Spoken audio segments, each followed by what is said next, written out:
เคสบายดีสบายดีเมื่อทุกคนเนาะมีอยู่กับหอยแล้ว King of Truck ลาว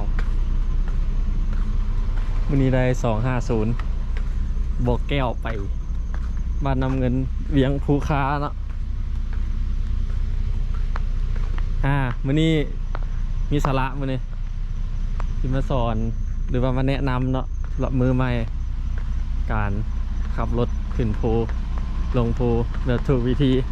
มื้อนี้ชีสนะครับแบบถูกวิธีเนาะเพราะว่าเราบ่ทันได้ใส่น้ำเทื่อรถนี่จะพา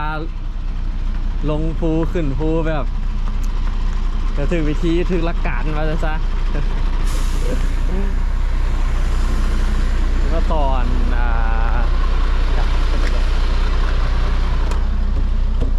เดี๋ยวมาสอนการไล่เกียร์เลยเนาะเกียร์ ZF ไล่จังใดมีเคาะมีดีดงงเนาะแล้วบางคนบ่เคยหู้มันแนะนำการขับรถขึ้นเลยขึ้นภูข้างหน้าดอยท่าฟ้าเนาะขึ้นเนี่ยอันยาวๆเลยเนาะอธิบายเกียร์ ZF เป็นนำเลยหลายคนอยากหู้เนาะคนบ่เข้าใจอย่างเกียร์อย่างเขา16 17เลขเนาะเกียร์16เลขเนาะ16เลขไปหน้า1โล1ไฮ2โล2ไฮไปไล่แท้กับ16เลขเนาะถอยเลขถอยกับ2เลขถอยโลถอยไฮเป็น18เลขถอย16เลขไปหน้าเนาะจะพามาครับพามาเบิงสำหรับผู้ที่ว่าบ่เคยขับทางภูเนาะหรือว่าแบบขึ้นเขาขึ้นอย่างไปนะค่อยจังนี้ลงจังไดขึ้นจังไดนะเดินจะพาไปเนาะมาเพื่อเดียวเนาะลานซ้ายแม่นไปกับอีกคันหนึ่งละกลับไปเวียงจันทร์ละอยู่ดนพอนะ บ่ได้เมื่อเวียงจักเถื่อไป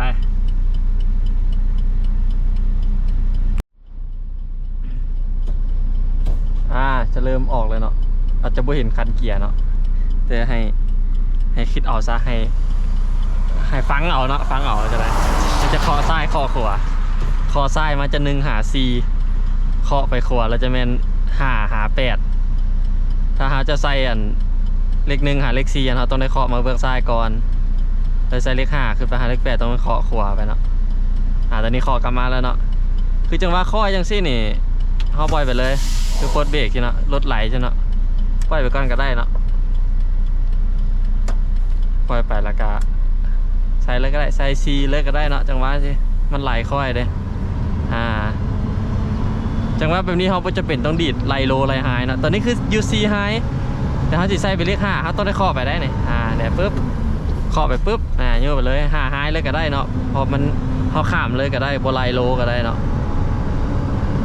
ดึงไป6ไฮเลยก็ได้เนาะแน่นอนจังหวะไหลค่อยก็จะเป็นต้องไล่เนาะข้ามไปเลยก็ได้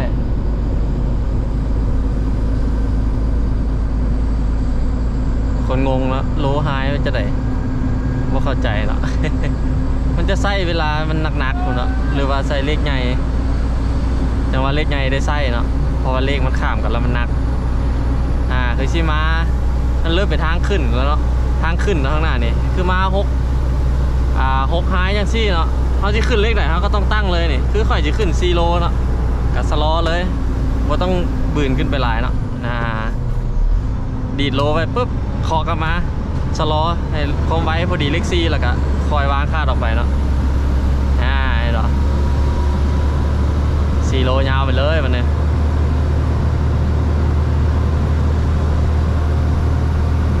พาเบิ้งแบบยาวๆเนาะ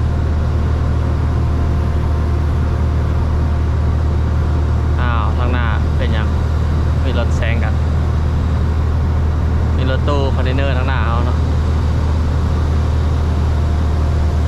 คือโค้งนี้เห็นอย่างซี่เนาะมันโค้งเขาก็จะเป็นต้องเรียบหลายก็ได้ก็ดึงมาพี่เนาะเพื่อจะเข้าโค้งต่อไปได้ง่ายเพื่อไปเลยเนาะห่างเนาะว่าต้องเรียบหลายจังหวะนี้ก็ดึงเข้ามาดึงหัวเข้ามามันก็จะเข้ามาน้ำนะคำมันแนมเห็นซี่เขาก็ต้องเรียบหลายนะเขาก็เข้าโค้งไป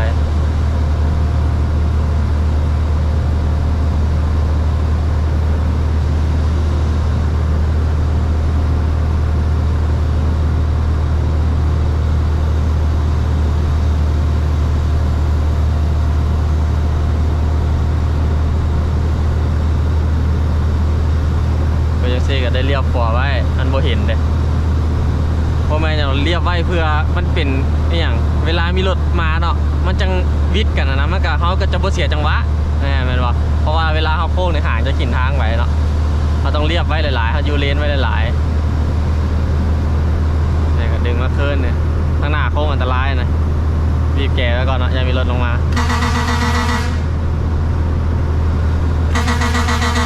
คือซีเรียบจำๆเลยเรียบหลายๆเรียบได้เท่าไหร่แห่งดีเนาะถ้ามันมีรถลงมากับโอกาสมันชีวิตกันมันก็สูงเนาะถ้าเรียบแล้วมันโบวิดก็จะเป็นเนาะ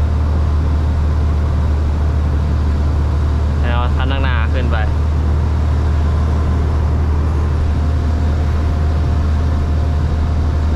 นี่เขาฉีทันขั้นข้างหน้าได้เนี่ยจะหน่อยเนี่ยเราต้องได้เตรียมลงเกียร์ไว้เนาะนี่คือจังซี่มาซีโร่เนี่ยซีลงคอยซีลงไป3ไฮเนาะดีดไฮไว้ดีดขึ้นไว้ปุ๊บแล้วก็เล็งหน่อยนึงเนาะบ่ต้องพรได้เขาซีลงเลขก็จะบ่ต้องพรเนาะเพราะว่าเพื่อเขาจังหวะเขาใส่เลขรถมันจะซ่าลงเลยโบแมนเราซีลงเลขแล้วซีมันลงเลยโบแมนเราต้องเหยียบสปีดไว้ก่อนนี่3ไฮยังอยากไว้นี่ยังอยากทันก้นอยู่นี่เบิ่งรอบจักเนาะมีแต่13นะถ้ารอบจักต่ำหลายมันก็เลยเห็นแต่รถเขามันนักเนาะแต่สำนียังโอเคอยู่ได้อยู่ยังอยู่ประมาณ13ยังขีดเขียวอยู่เนาะถ้าต่ำกว่านี้ก็ต้องได้ลงละอีกคันหนึ่งน้ำหลังเนาะเราจะกลุ่มแสงแซงกันมาเนาะเฮียงข้างกันมาอ้าวตีคู่กันมาเลยได้จอดเนาะ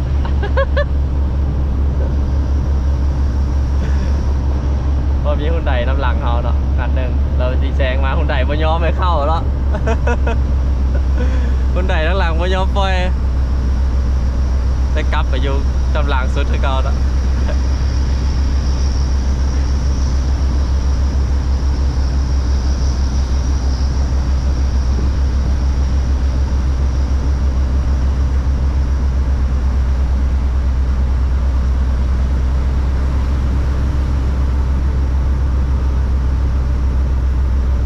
รอบจักเริ่มต่ำเป็นปะ12แล้ว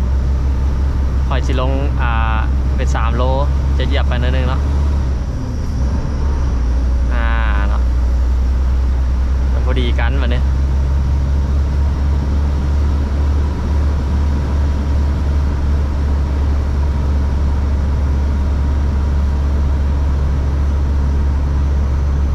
สงสัยได้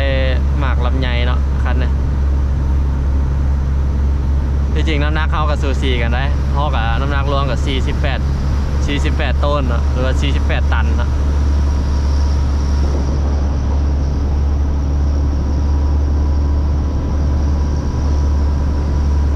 มีรถลงมาคันหนึ่ง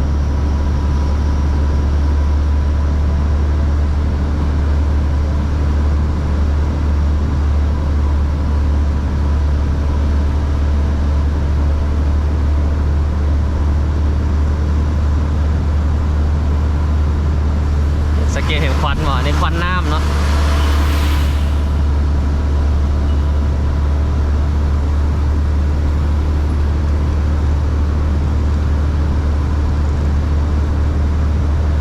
เวลาอากาศเย็นๆเนี่ยควันแห้งหลายเนาะน้ำถึกกระทะเบรกมันจะแบบน้ำไปถึกเล็กห้อนนะอากาศเย็นๆเนี่ยควันแห้งหลายแล้วเดินจอดรถเนี่ยควันกบเลย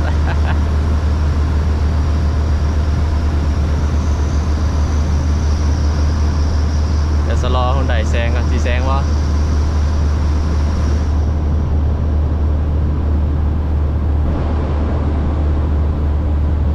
แซงไปแล้วนะคนใดแต่สลอจงวางหน่อยนึงเป็นวันที่ซ่อน2เลยวะน่าจะไปเลย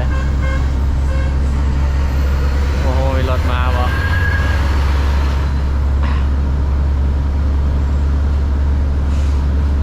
กาแซงอ่ะ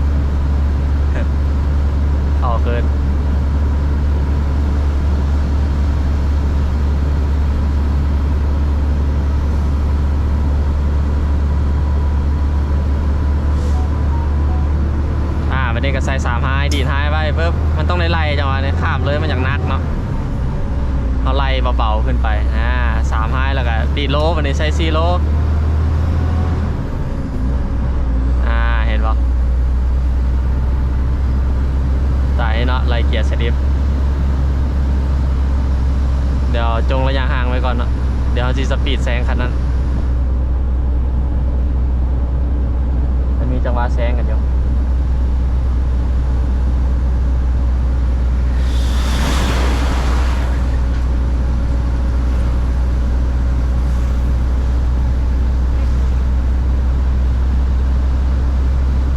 ตอนนี้ก็เวลา5:06 อากาศกำลังดีเนาะหนาวได้เนาะอยู่เลยดูใส่กันหนาวคือกันแล้วเนาะยามนี้เนาะ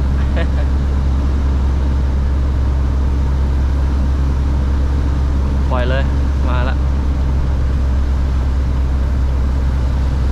ปล่อย6 ล้อแซงเนาะ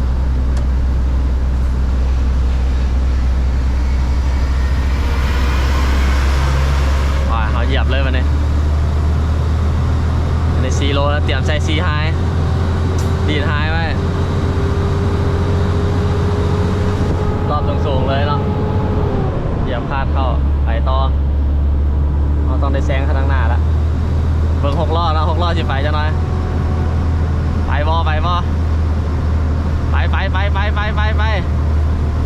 โอ้ขารถตู้เลยเอาซาด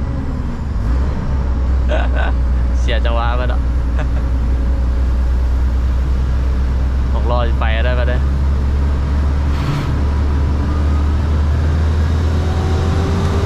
ไปน้ำแล้วกันเนาะ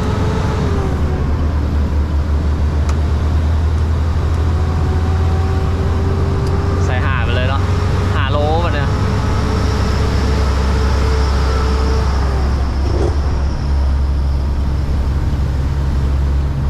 เปิดไฟเลี้ยวเข้าในวิทย์แล้วก็เปิดไฟเลี้ยวเข้าลากเกียร์5ไปก่อนจะนะต้องเลยลง4 คืนตอนนี้4 โลเนาะ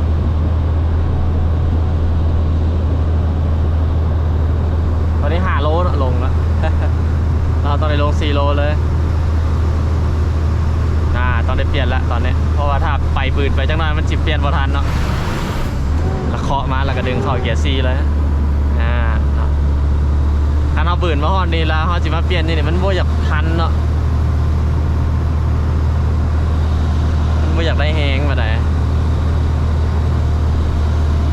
รู้สึกว่าคอยข้างหน้ามันสั้นขึ้นแล้วก็เปลี่ยนเลยเนาะ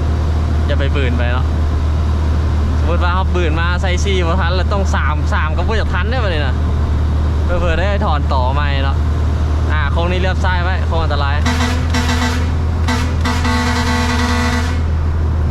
ใจวะ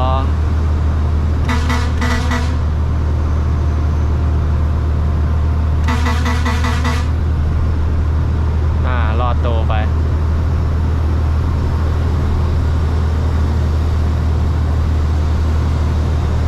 ต้องได้สังเกตเบิ่งความร้อนตลอดเวลาเนาะขึ้นภูว่าจะรถใหม่รถเก่ามันเราบ่ได้บางเดียวรถใหม่กับท่อน้ำแตกไปก็มีเนาะไว้ใจบ่ได้เนาะเราต้องเอาใจใส่หน่อยนึง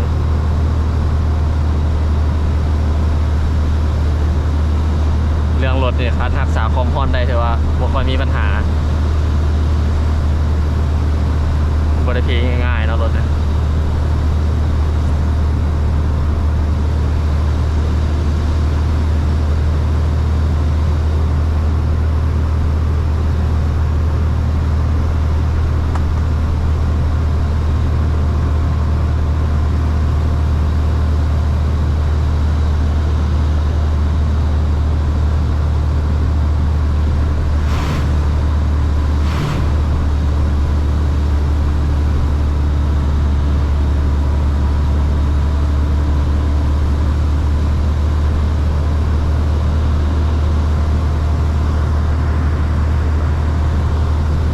เบิ่งไว้ยาวๆเลยเนาะจนพุ่นแหละจนรอดขาลงบ้านนั้นลงวิทพูหน่อยนี่ว่าสั้น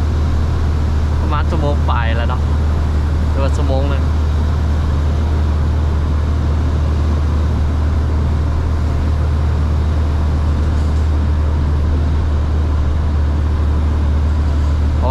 เขาก็ลงไว้บ่ได้เนาะบ่มีน้ำมันเบรกผ้าเบรกอันตัวนี้มันเป็นผ้าเบรกที่ว่ามันต้องได้ใส่น้ำเนาะก็บ่ใส่น้ำเลยแป๊บเดียวเลย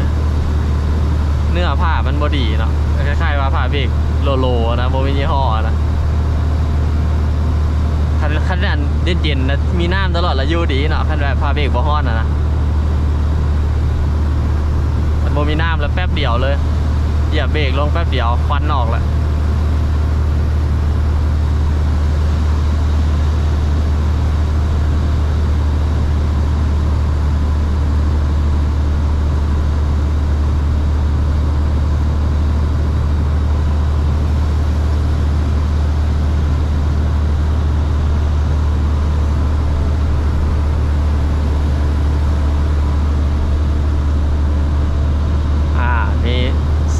คันหนึ่งน้ำหลังเหมือนรถอะไรก็รถเหมือนเราเลยกันเลยเนาะ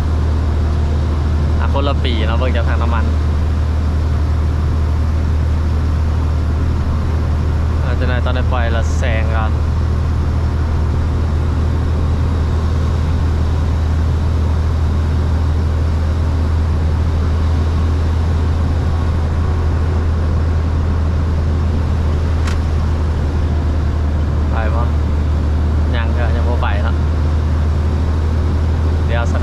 โค้งหน้า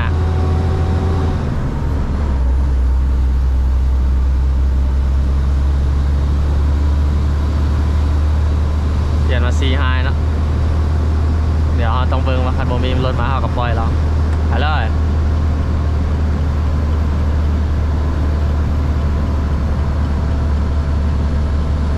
สุดดอยแล้วเนาะ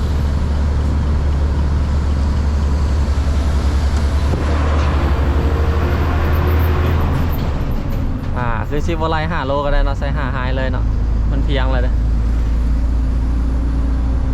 อันนี้รถน้ำมันรถไทยเนาะเขาเจ้ามาตลอดเนาะ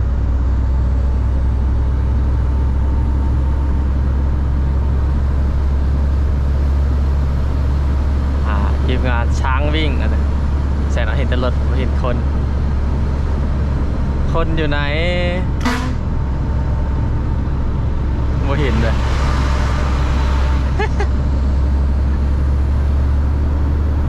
สุดดอยละซี่เนาะมันเข้ากับเปลี่ยนเป็น6 ไฮเลยบ่ไล่ก็ได้เนาะดึงเข้าเลข6ปกติเลย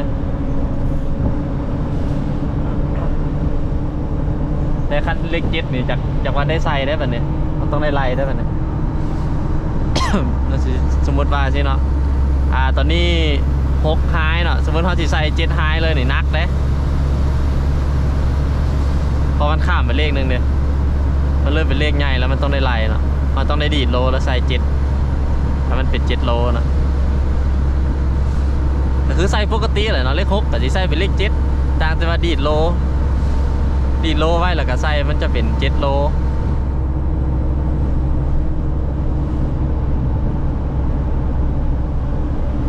7 โลกับเป็นเลขคันมาไล่กับเป็นเลข13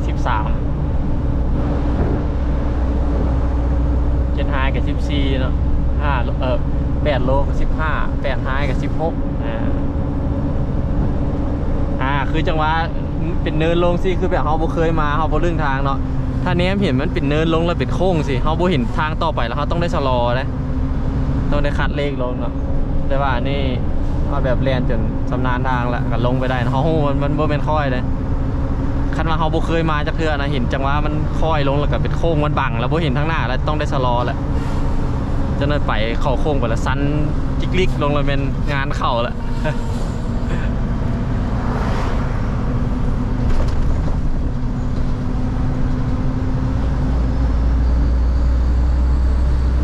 ก็เป็นค่อยลงที่เราใส่7 ไฮเลยก็ได้เนี่ยมันบ่ได้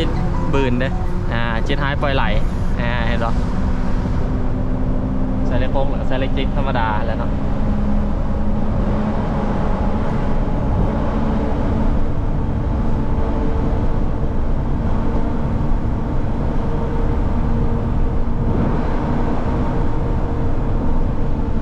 อากาศก็เย็นๆแน่เนาะ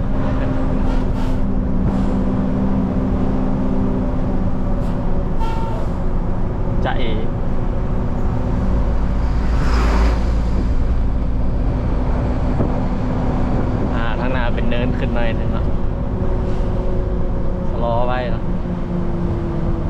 ทรงก็ได้มันเป็นทางโค้งนี่มา6 โลเนาะน่าจะลง5 ไฮน่าจะบ่ขึ้นครับโอ้5 ไฮก่อนบ่ขึ้นนะ5 โลเลย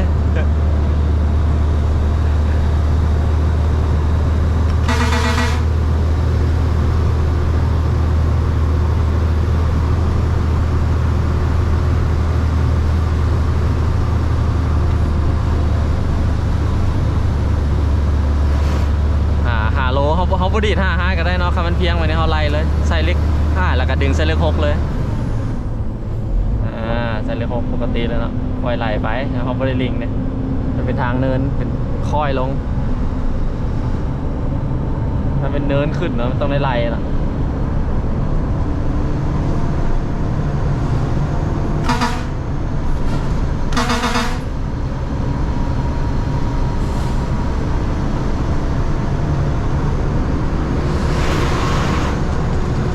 กระดีท้ายเนาะใส่6 ไฮไปก่อน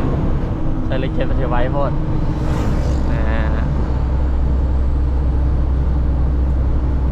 เบิ่งไปฟังไปเรื่อยเนาะที่เข้าใจเอง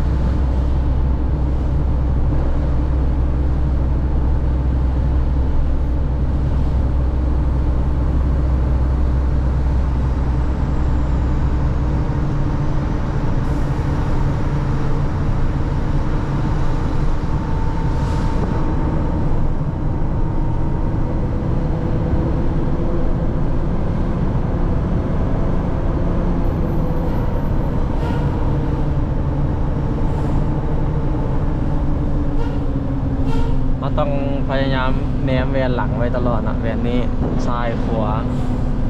แต่ค่อยบ่ค่อยหันเพราะว่าคันค่อยหันลายละคนเบิ่งสีวินหัวแล้วสิร้ายตาที่จริงค่อยต้องได้หันเบิ่งตลอดนะ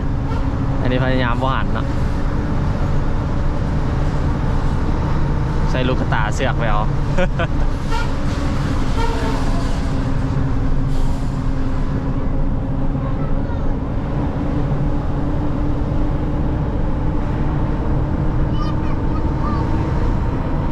บ้านซอด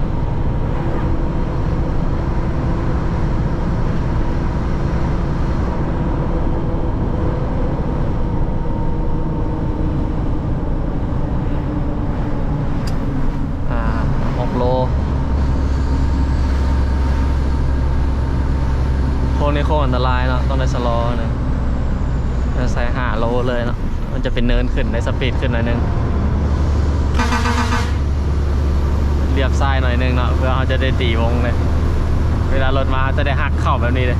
เห็นหรอหามันก็บ่ลงถ้าเอาไปเรียบแล้วจะเป็นโค้งมาเดี๋ยวพ่อแม่เนาะต้องได้ตีโค้งไว้5 โลเนาะดีท้ายไว้เหยียบเข้าไปเหยียบคาดเนาะเป็น5 ไฮ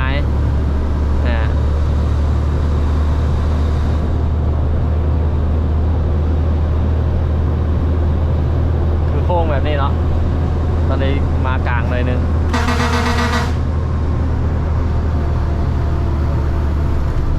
หักเข้าไปแบบนี้นี่หางมันก็จะเข้าไปไหนแบบนี้มันก็จะบตกเนาะ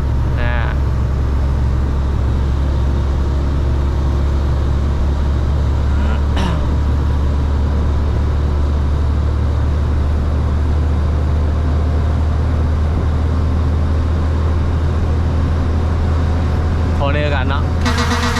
ออกมาซ้ายไว้ผมมีรถมาเขาปล่อยเลยก็ได้เนาะปล่อยมาพี่ก็ได้เพราะจะเป็นต้องหักเลี้ยวลาย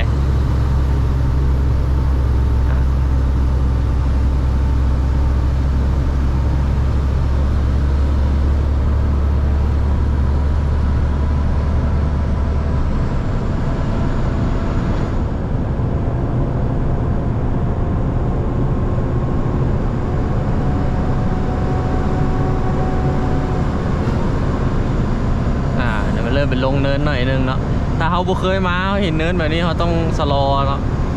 มันจะไปพวดพลาดแบบเดียวก็ได้เนาะอันนี้ค่อยหู้แล้วว่าโค้งนี่จะน้อยมากกับสุดเนาะแล้วมากกับโบซันเขาเบรกเขาสามารถเบรกได้เนาะเขาสามารถลินเบรกลงได้นี่ต้องได้ใส่สายตาสังเกตเรื่องดีๆเนาะว่ามันระดับความสันมันสันซำใดนะ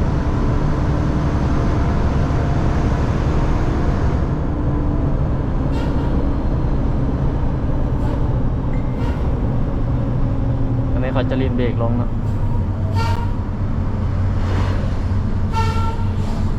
ประตูคันนี้จากลัดโค้งมาหน่อยนึงนะ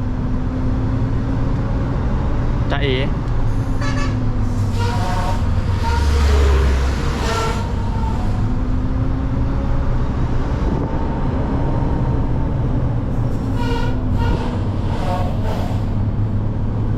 สุดแล้ว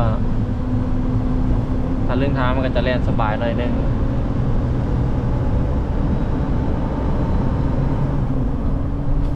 ปล่อยไปเนาะหน้าเป็นทางขึ้นบซัดเนาะเดินขึ้นไปขึ้นเกียร์5 โลเนาะพอละมา7 โลเนาะมันจะเป็นต้องไล่765ลงก็ได้เนาะคือมา7ทั้งสิ้นเลยปล่อยไหลมาเหยียบคาดเข้าบนเลขเหยียบล้อจังหวะใส่เกียร์5เนาะมันจะเป็นต้องไล่65ก็ได้เนาะจังหวะดีๆแล้วก็ใส่รถเลี้ยวซ้ายหน่อยนึงโค้งเลย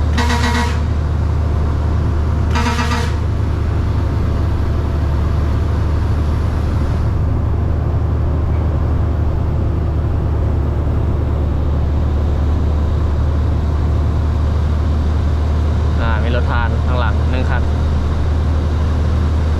รถเป่าแล้ว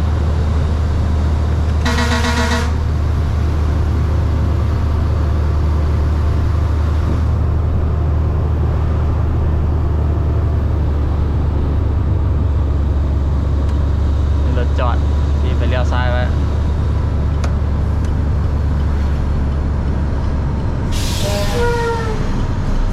ข้างหน้าเป็นลงคอยไซแดนเนาะ ตอนนี้ต้องได้คัดเลขลงเนาะมีรถมา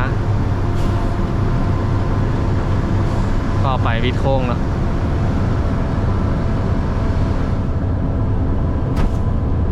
เดี๋ยวจะปล่อยรถทานก่อน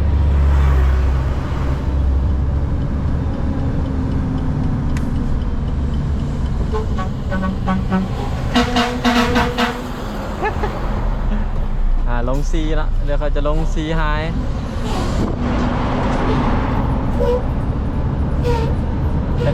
รถซอบจักรละคันโมมีหน้ามันต้องมีซอบจักรนะคันโมมีซอบจักรเนี่ยโอ้แลนด์ว่าอยากได้คนละมันได้เบรกตลอดเลยเบรกตลอดกับแป๊บเดียวเบรกกับฮ้อนนะฮ้อนแล้วก็ไหม้เบรกว่าอยู่ตอนนี้ลงซีไฮซอบจักรลงแล้วว่าต้องเบรกเถอะว่าท่านได้เบรกรอบจักรปล่อยมันขึ้นแล้วเนาะไม่ต้องไปตื่นมันไม่ได้ฮอดขีดแดงไม่ต้องย่านถ้าผู้ใดเข็มรอบจักรไม่ขึ้นกับฟังเสียงเอา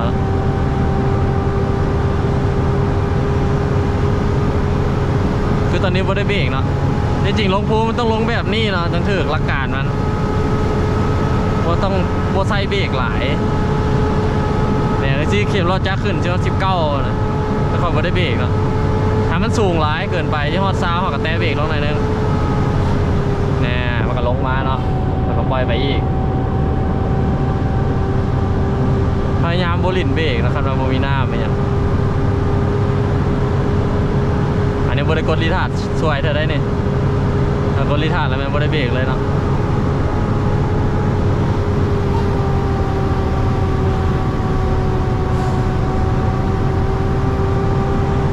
รถมาเนาะเดินสลอกันเห็นแต่ห่างเห็นแต่ส่วนห่างมาแวบๆเมื่อกี้นะ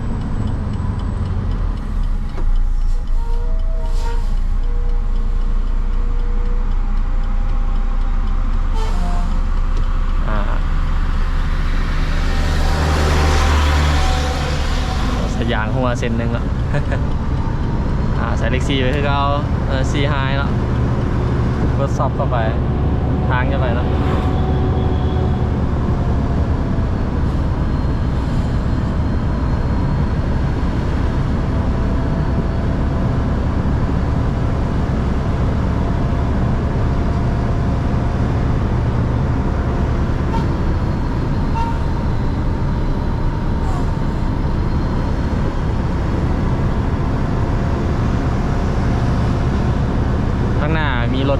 ต ตู้คอนเทนเนอร์จอดอยู่บิดโค้งขวาข้างหน้าเราต้องได้สโลว์ก่อน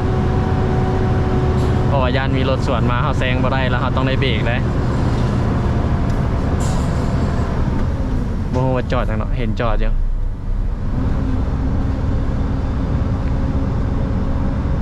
อยู่นี่เนาะทีอ่ะผมมีกับปล่อยเลยเนาะมันคือภาพยังสิแหละ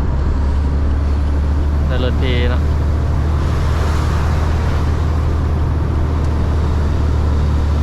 ตอนนี้มา6 โลแล้วก็จะขึ้นซีไฮก็จะดีดไฮไว้ปุ๊บดีดไฮแล้วตอนนี้วดเลข6ออกเคาะมารอจังหวะเลข4เดี๋ยวนะใจว่าหลอดไปแล้ว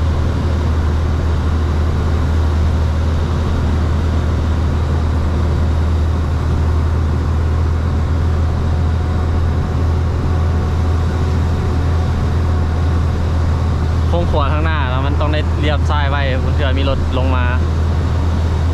ถ้าเขาบ่เรียบไว้ถือว่ามันจิโบวิดกันเนาะกันแล้วรถยาวลงมาเรียบไปเลยเนาะเรียบไปเตรียมดึงหางเข้าเลยคือจังซี่เนาะเรียบไปสิสมมุติว่ามีรถมาปุ๊บจอดอยู่นี่เนาะเขาก็ดึงหัวเข้ามาปุ๊บเพียงห่างกันเริ่มเข้าเลยเนาะห่างกันเริ่มเข้ามาก็วิดกันเนาะพอโค้งนี่ก็เรียบไว้ต่ออีกผมมีเนาะ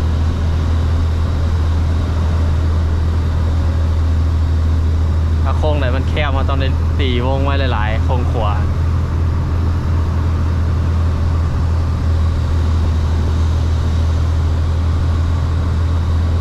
มีลงมาคันหนึ่งสลอหน่อยนึงเนาะให้มันมาเจอกันอยู่ทางซื่อหน่อยๆนี่ทางหน้าเนี่ยปล่อยขนาดลงมาบิดโค้งมันจะเจอกันอยู่นี่มาเรียบไว้เนาะเรียบไว้แล้วก็ดึงเข้ามาเนี่ยดึงหัวเข้าเอาห่างเข้ามารถเท่าก็จะซื่อเนี่ยขนาดมาก็พอดีวิดกันเห็นปะเขาก็บ่เสียจังหวะเขาก็ไปได้โตเห็นปะเราก็ได้ขึ้นซียาวๆเลย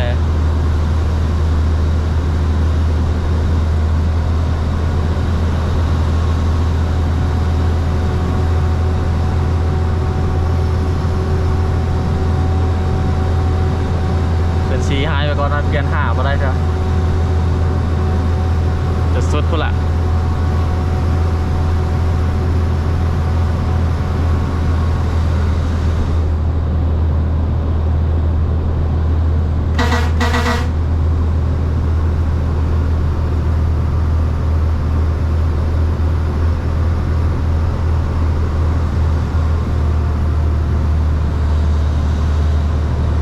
สุดแล้วเนาะเอาก็ใส่5ไปเลย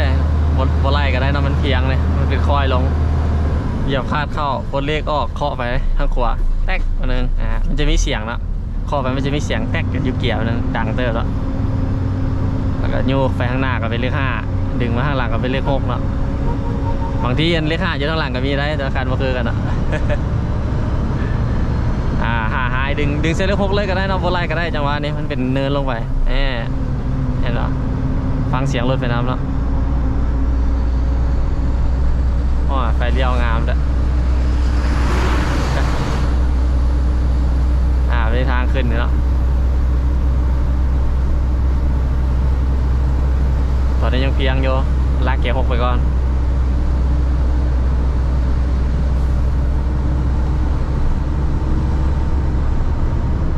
สำหรับค่อยจะสปีดเลยเนาะสปีดแล้วไปไซซี่บัดเดียวเลยจะขึ้น4 โลเนาะคัดซีไฮมันอยากเสียงเกินไปตอนนี้มา6 ไฮเนาะดีดโลไว้ปึ๊บแหงเริ่มตกแล้วปลดออกเตรียมไว้เคาะมาไว้เห็นปะเคาะมาแล้วก็ดึงเข้าเลข4เนาะเราต้องจับจุดให้ได้ว่าความไวซัมนี่มันเลขอย่างแต่ละคันโมคือกันเนาะ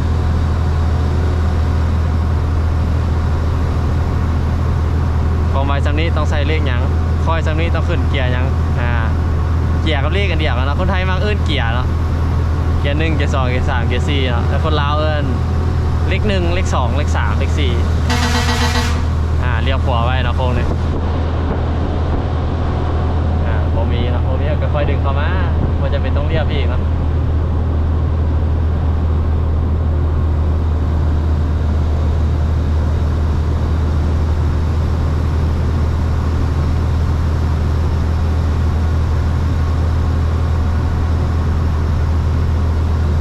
คือจังหวะนี้จะไล่เกียร์ขึ้นกันดีดท้ายไว้เนาะดีดท้ายไว้เติมคันเร่งเข้าไปรอบสูงๆไว้เห็นป่ะว่าได้เปลี่ยนเกียร์นะใส่เกียร์เก่าแหละดีดท้ายเชียว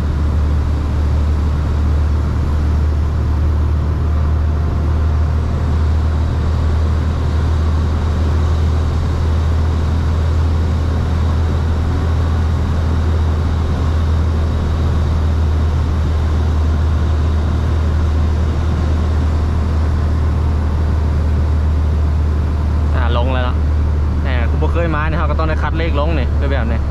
สมมติว่านี่คอยบ่เคยมาเนาะคอยเห็นคอยข้างหน้าเนี่ยว่าซันบ่เห็นนะ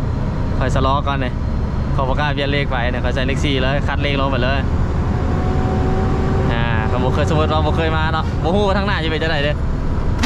บ่ฮู้ว่าสิเป็นคอยลงอีกบ่นะมาปุ๊บบ่มีคอยเนาะก็เปลี่ยนไปขัดไป6 โลเลยเนาะเป็นทางทรงกันไปเติมคันเร่งหน่อยนึงก่อน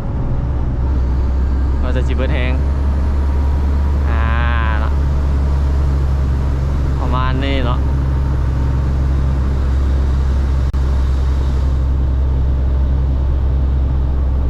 แฮงตกเลย6 โลดีท้ายไว้ลงหาท้ายเนาะประมาณนี้เนาะส่วนว่าหาท้ายตกอีกดีโลซับลงอีกลงไล่เลขลงละจังหวะค่อยเนินมันไล่ง่ายอยู่แต่ค่อยสั้นจะงอกจะแงกหันไล่ยากอันนั้นนะต้องตัดสินใจให้มันถึกว่าจะขึ้นเกียร์อะไรเรียบซ้ายไปหน่อยนึงเพื่อดึงเข่าอีกคือเก่าเนาะบ่มีกับปล่อยไว้หน่อยนึงปล่อยออกมาบ่ต้องโค้งหลายเนาะ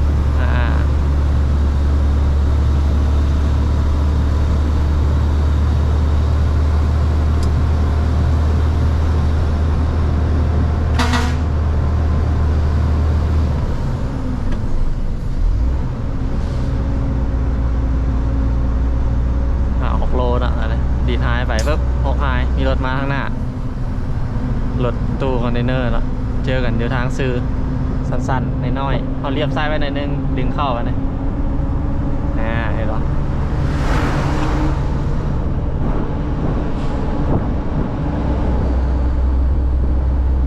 ขึ้นไปนี่มันเป็นเนินขึ้นไปเนาะมันก็ได้แฮงเขาก็ลงเกียร์เขาก็ลองบืนไปก่อนจังหวะเนินลองบืนไปก่อนก็ได้เพราะเฝ้าลงเนาะคอยเนินมันไล่สบายอยู่เนาะแหงมันแบบมันบริโตกบัดเดียวคือแบบมันซัดแง่ๆเลยนะกันไปแล้วซัดแง่คือสิเราจะขึ้นเลขไหนเราขึ้นรถอ่ะจุดไปท่ามันแหงตกเราพอได้แล้ว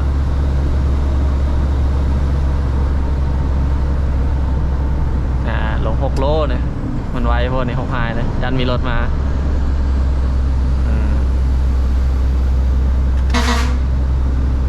จะเอ๋พอผมมีปล่อยเลยเนาะปล่อยมาข้างไปเลยก็ได้เนาะมันจะไม่ได้เลี้ยวหลายแล้วก็ไวอีกเนาะ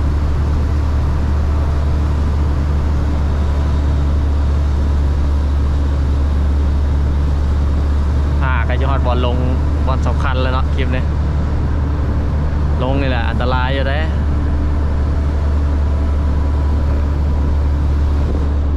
ประมาทมันหลายเนาะหลายคนละลงเนี่ยหลายคันละ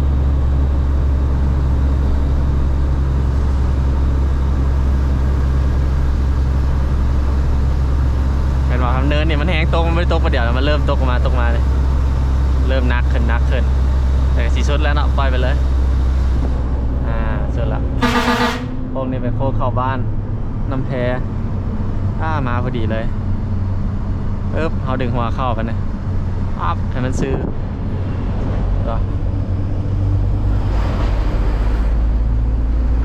เขาบ่ฮู้จักลีกกันมันก็ขับยากเนาะอันนี้ยังว่าทางกว้างแน่เนาะไปเจอทางมันโหดเกินเมืองนาหมออุดมไซนาเตยเนาะตอนนั้นนี่เกาะกันต่ำกันตลอดนะรถปีนตลอดห่างตกคลองตกคลองแล้วก็ปีนรถได้คันว่าใส่เครื่องสูงนะเด็กน้อยขอ3 เอาบัตรหนึ่งรถมาไอเดียเป็นเนินข้างหน้าเนาะนี่พกพายเดี๋ยวผมอยากได้แห้งเลยดีดโลลงสปีดกันเลย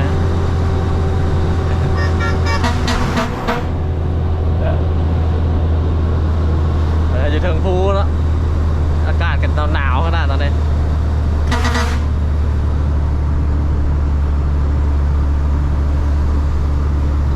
จะพอตอนลงละจะพาลงแบบไหนลงในถึงวิธีแล้วแต่บุรินเบรกหลายไวเบรกฮอนเบรกไหมต้องเห็นจังใดจะมาแนะนำวิธีลงถ้าเขาลงแบบบ่มีน้ำไม่อย่างเนาะลงแบบแห้งๆได้เขาสำนานแล้วไปมีน้ำแห้งแลนสบายเลยปล่อยวีโก้แซงก่อนเนาะ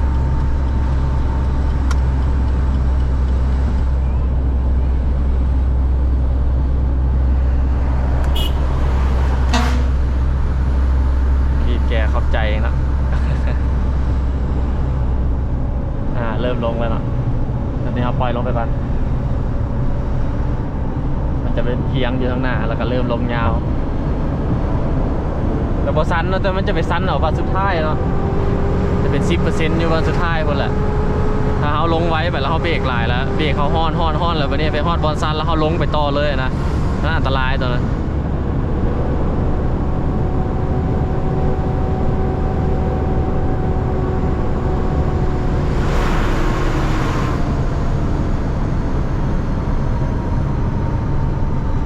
รถมา1 คันเนาะรถน้อยรถตู้เบนแล้วตอนนี้มา5 โลละ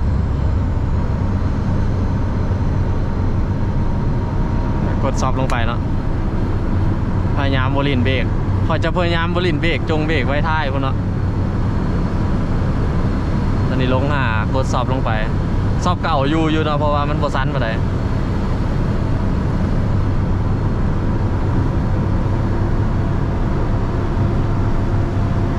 ตอนนี้ยังไม่ได้เบรกเนาะคัดเล็ก5 โลกดซอบลงไปกดข้างเลยเนาะไม่ได้ปล่อยวางเนาะแต่เบรกหน่อยนึงฮอดโค้งเนาะไว้หลายก็ได้เพื่อมีรถมาใจวะเรียบไว้เนาะ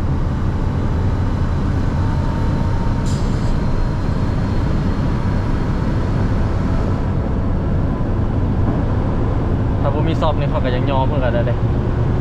คันบุมีซอบนี่วางเบรกบ่ได้เลยนะได้เหยียบเบรกอยู่ตลอดนะ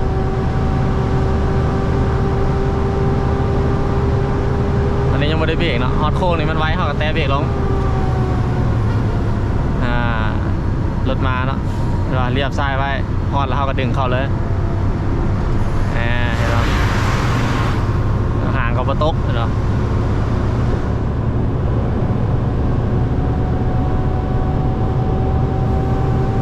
ปล่อยลงไปกันเนาะรอบจากอยู่18มันจะคอยเลอขึ้นเลอแล้วเขาก็แตะเบรกลงน้ำให้มันลงแล้วก็ปล่อยไปเนาะ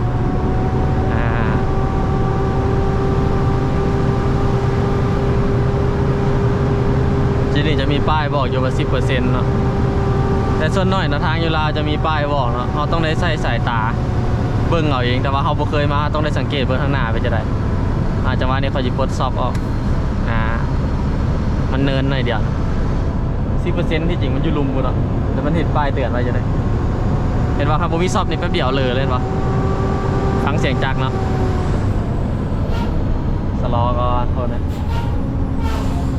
เอาต้องขึ้นว่ามีรถมาตลอดกดซ้อนลงไปเนาะว่าอย่าเบรกหลาย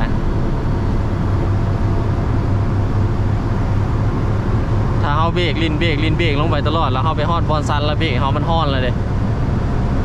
รถมาเนาะเตรียมสลอรีกันอยู่นี่เห็นปะ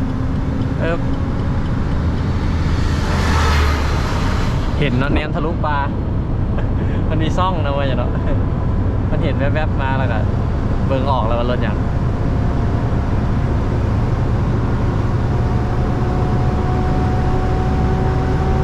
ตอนนี้ปล่อยไปเนาะ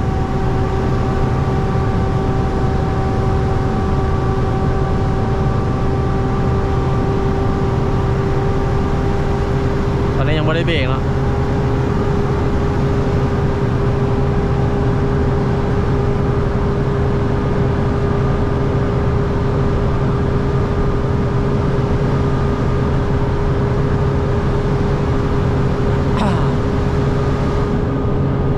คือค่อยบ่ได้รีดเบรกหลายอย่างซี่นี่ใกล้สิลงมานี่ค่อยบ่เปลี่ยนก็ได้นะค่อยลง5 โลเลยก็ได้แล้วค่อยกดรีทาร์ดแล้วเบรกพร้อมเลยแต่ค่อยสิมื้อนี้สิมาพาลงแบบถึงวิธีเนาะสมมุติว่าบ่มีรีทาร์ดซะเนาะตอนนี้มีแต่สอบจักรธรรมดาได้สังเกตเนาะตาต้องสังเกตอยู่กล้องบ่เห็นคักปานใดเนาะแต่เวลาเฮาขับมาตัวจริงเฮาต้องได้สังเกตดีๆว่าทางหน้ามันสั่นลงเดี๋ยวนี้มันทักอยู่โค้งนี่เนาะมันจะสั่นดิกลงแบบนี้นะเอาได้สลอมาอยู่พี่เลยสลอปุ๊บขอยจะลง4 โลเคาะมาปุ๊บใส่4คอยวางคาดไปเนาะกดซอฟไว้ไปเลยต้องลงแบบนี้เนาะมันยังถึกตาต้องได้สังเกตเนาะกดกดซอฟลงไปใส่เลข4 โลมันก็จะซ่าลงถ้ารอบจักรสูงแล้วเขาก็แตะเบรกลงปุ๊บเห็นปะอันนี้ลงแบบถึงวิธีเนาะต้องลงแบบนี้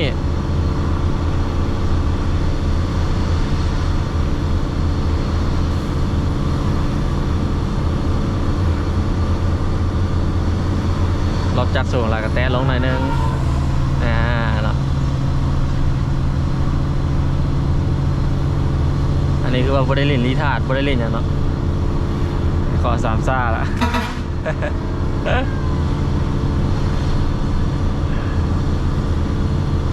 นี่แหละมันอันตรายช่วงนี้แหละคอยนี่นะสลายหมักลงนี้บลงนี่กับลงหั่นเนาะแบบมาเมื่อกี้แล้วแบบมาคือเลข5คือมาเมื่อกี้เนาะแล้วลินเบรกมาหลายเลยเด้แล้วลงเลยนะมาโบเปลี่ยนเลขเลยนะลงมาตลอดนี่แล้วก็สักกับลงนี้เห็นหอยปะหยัดขอบฝากนี้เบรกมาอยู่เด้จะได้ใช่ไหมสักกับมานี้บิดนี่กับมานี้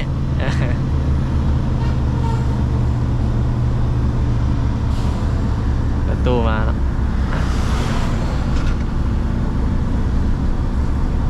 อันนี้คือลงแบบถึกวิธีเนาะแบบดูใส่กระลงแบบนี้เนาะมาตรฐานสากลแบบโบมีน้ำนะคันมีน้ำได้คัดลงเลยกดสอบลงได้สบายเนาะดินเบรกลงได้เนาะคันเครื่องโบนักหลายได้ถ้าเอาบนเรื่องทางหรือว่าเอาบนสำนานเราบควรเป้นักแบบว่าใส่น้ำหนักที่ว่าเกิดมีรถขึ้นมา1 คันจอดเนาะข้างหน้าเราโค้งปราบเซียนเลยข้างหน้าโค้งขวาข้างหน้าไม่ต้องเปลี่ยนเลขเนาะเห็นสิเนาะคัดไป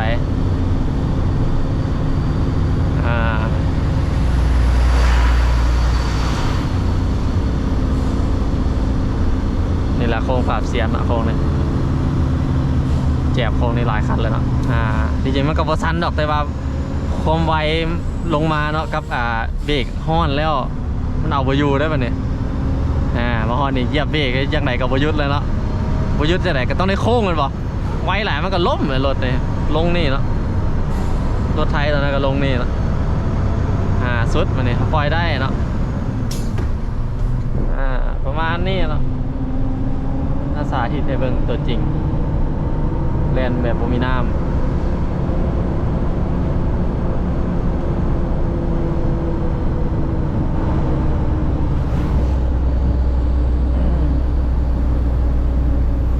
น้ำจิลีแล้วเนาะเมื่อแล้วเนาะเอามาฝากกันกับพี่ซัมนี่เนาะ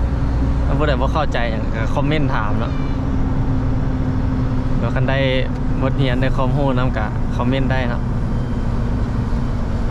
ประมาณนี้แหละเนาะแล่นทางเหนือก็บ่ยากนึงต้องได้สังเกตตาต้องได้สังเกตว่าทางหน้าเป็นค่อยบ่ถ้าเราบ่ลึงทางอะนะเห็นค่อยทางหน้าต้องเป็นชะลอไว้คัดเลขลงรถเขาบ่ฮู้เด้เขาสิไปเรียนคือพวกชำนาญทางบ่ได้เนาะเขาฮู้บ่ได้ว่าทางหน้าเป็นจังได๋เนาะเขาก็ลงได้เนาะเขาเรียนตลอดนี่เขาบ่ฮู้เขาก็ต้องได้ระวังไว้เนาะเลยสิว่าเขาขับบ่เป็นก็สร้างเนาะปลอดภัยเขาไว้ก่อนคือใส่เครื่องหนักๆแบบ5-60 ต้นขึ้นไปแบบ5-60 ตันคือเป็นน้ำหนักรวม7-80เลยนะ8-90 ต้นเลยนะแต่นั้นเฮงต้องได้ระวังสุดใจเย็นสุดเห็นเนินไปนี่สิปล่อยไปนี่เลี้ยวแหละเบรกชิโยนะเซิร์นเลยเนาะคันหนักๆกันนั้นต้องได้ค้านเท่ค้านว่าใจเย็นๆแหละอันนี้ถือว่าน้ำหนักที่ว่าบ่เกินมาตรฐานเนาะเอามาบอกกันเนี่ยถือว่าค่อย 10% นี่สามารถเบรกลงได้อยู่แล้วมันเอาอยู่เนาะน้ำหนัก30 ต้นน้ำหนักรวม50ทั้งหมดแล้วเนาะยังเอาอยู่ได้เบรกลง 10% เจ้าปล่อยลงไปปุ๊บจะเหยียบเบรกยังหยุดอยู่ได้คันเบรกมันยังบ่ฮ้อนนะมันบ่เกินแบบความหมายมันยังอยู่ในระดับมาตรฐานอยู่นะน้ำหนักมันอยู่ในมาตรฐานสากลอยู่50 ตันเนาะ50 ต้นเนาะบ้านเราเอิ้น เล็กน้อยครับก็เขาใส่บ่เกินมันก็อยู่ในเกณฑ์ปลอดภัยอยู่